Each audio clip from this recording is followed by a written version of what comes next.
Assalamualaikum warahmatullahi wabarakatuh. Nama saya Yunita Eka Pratiwi dari kelas 11 MIPA 1. Yang pertama, penduduk.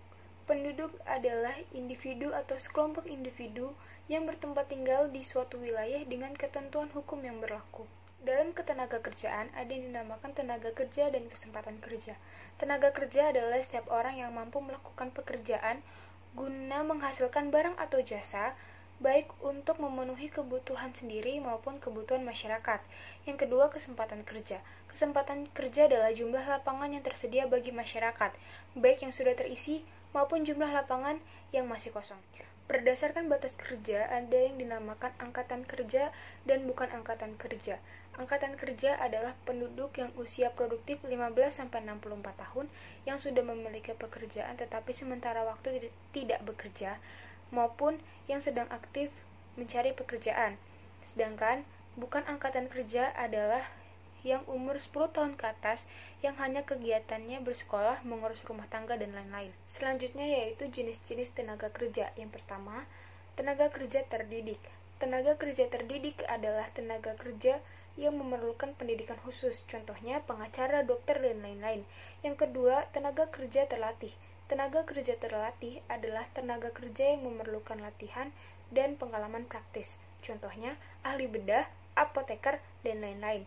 Yang ketiga, tenaga kerja tidak terdidik dan tidak terlatih, yaitu tenaga kerja yang tidak memerlukan pendidikan khusus dan latihan, contohnya pembantu rumah tangga, buruh angkut, dan lain-lain. Selanjutnya, pengangguran.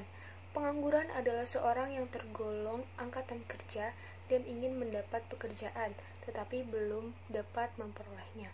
Ada 3 jenis pengangguran. Yang pertama, pengangguran terbuka. Pengangguran terbuka adalah seseorang yang tidak bekerja dan ingin mendapat pekerjaan. Contohnya, seseorang lulusan S1 teknik mesin belum mendapat pekerjaan karena belum ada lapangan kerja yang sesuai dengan kualifikasinya.